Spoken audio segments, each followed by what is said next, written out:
Magandang hapon po sa inyo, Alexander Lexter Jules. Ang babalik para sa inyong update ngayong hapon. Yes, mga kaibigan, may balita po tayo dito about Don Bell, mga kaibigan. Medyo masakit na katotohanan, pero kung katotohanan man yan o kung bali-balita at chismis lang naman yan, babasahin pa rin natin ito to share it with you, mga kababayan. Totoo nga ba ang sinasabing platonic love lang daw ang meron ang Don Bell? Sakit nun. What do you mean by platonic love, mga kaibigan? So para maintindihan natin ang buong historyang ito, nabigay sa atin ng account ni Alam Mo Ba sa Facebook. Naks. Let's go and read it. Ito po ang sinabi niya about platonic love daw po ni Bell and Donnie Pangilinan. Naku, pumapayag ba kayo na platonic love lang ang meron sa dalawang si Donnie and Bell pagkatapos ng 7 taon na they are so sweet at each other? O diba? Na they are protecting each other, mga kaibigan, and having all those projects together. Nako, narito po ang sinabi ni Alam Mo Ba. Patuloy na pinag-uusapan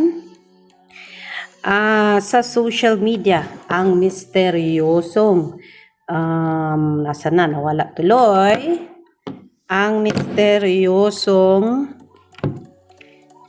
post ni Donnie Pangilinan kung saan nilagyan niya ng white heart emoji ang isang lumang black and white photo nila ni Bel Mariano. Ano ba ang ibig sabihin nun pag white emoji, mga kaibigan?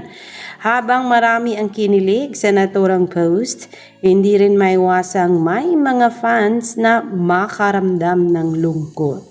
Lalo na't may mga balitang posibleng ito na ang huling proyekto ng tambalang Don Bell.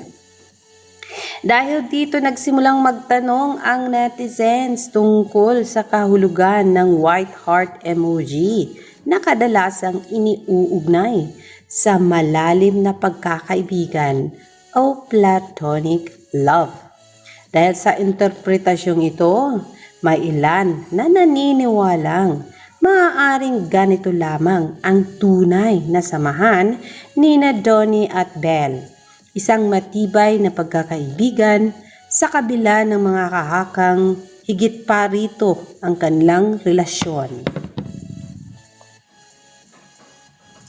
Siyempre, kung may pasulat na ganyan sa social media, normal lang na may mga komento. Sabi ni Cleo Marquez, diba? Di natin alam kung siya ba ay Don Bell fans, Don Bell warrior, o against Don Bell, or kalaban ba siya ng Don Bell. Sabi niya dito, for our information, platonic love is pure love without physical touch.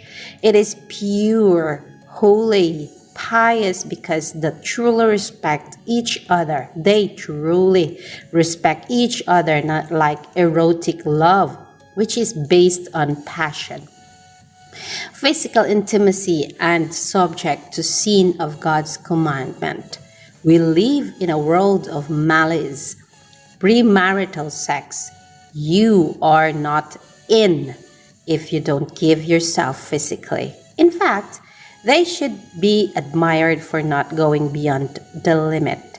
This is true love. Donnie Pangilinan doesn't love Bel Mariano only because of her physical but her inward beauty. God bless you, Donnie and Bel. So dahil dyan may reaksyon. Correct po, sabi ni Marites Eustaquio.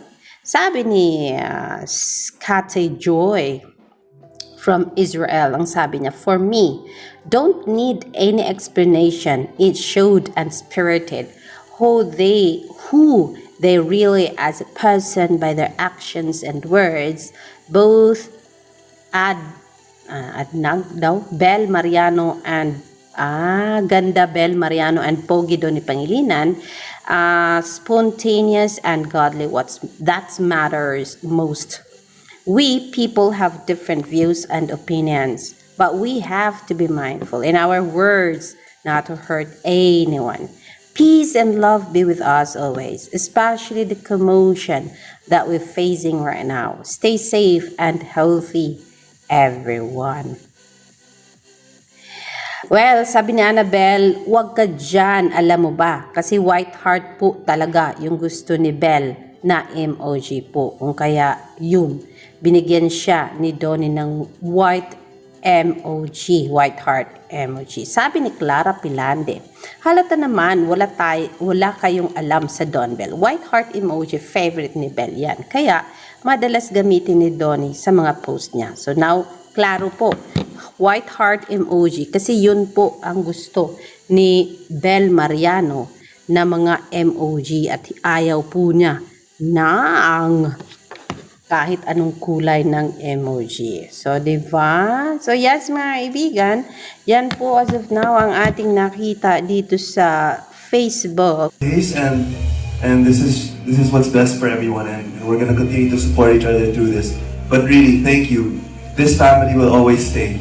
You know, we may not be doing product after product together, but this family will always stay. To Star Cinema, thank you guys again for the trust. Thank you for great material. I know it hasn't been easy, the schedule, sleepless nights for all of us, but thank you kasi nakayanan natin, and we will do this together, we will do this well. Thank you ABS-CBN, Direk Ati, maraming salamat. Thank you for saying Love this. you, Direk! Thank you so much, Direk, for accepting this project. And to all our cast, guys, thank you so much. To God be the glory, and we'll see you guys May 27. Thank you. You guys mean the world to us. And In the future. Thank you so much for answering all the questions. Sa lahat ng mga kapamilya natin for sending in all your questions. Maraming salamat po. But, just like what we promised, we are not yet done. As we mentioned earlier, Tayo sa Wakas opens in Philippine cinemas this May 20th. You're feeling right now because we feel it too.